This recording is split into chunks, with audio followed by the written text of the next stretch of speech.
Chez Aston Martin, on a décidé de s'énerver. Maintenant, on fait de l'hypercar. On a déjà eu la Valkyrie, voici maintenant la AM RB003.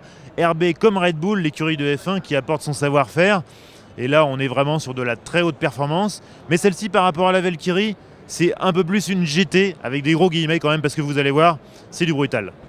Aston Martin a décidé de bousculer son image de spécialiste des GT élégantes et bien élevées.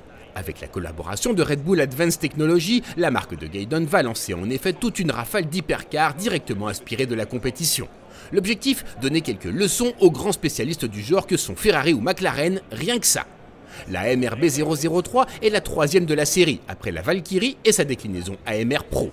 Évidemment, l'inspiration F1, elle se voit avant tout en termes d'aérodynamique. C'est très travaillé. Regardez cette lame en carbone avec ses moustaches qui sont typiquement Formule 1.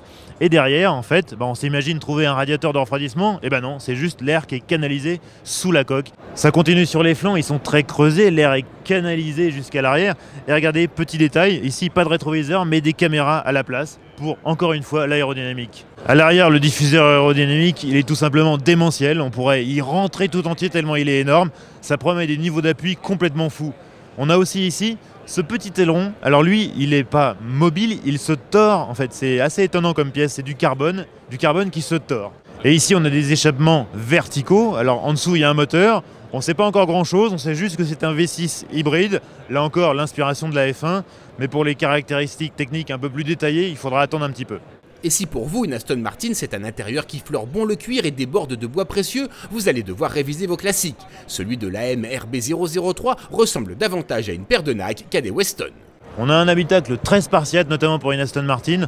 En fait, c'est vraiment réduit à l'essentiel. On a la coque en carbone qui est omniprésente et apparente. Les sièges sont intégrés d'ailleurs, ils ne se règlent pas, seul le pédalier se règle. L'instrumentation est réduite au strict minimum, un petit écran derrière ce minuscule volant. L'infodivertissement, ça sera le téléphone portable, il y a un support qui est intégré là. Et il y a d'autres détails qui sont intéressants, par exemple la console centrale, elle est imprimée en 3D pour du gain de poids. Bon, la voiture elle arrivera en 2021, elle ne sera produite qu'à 500 exemplaires.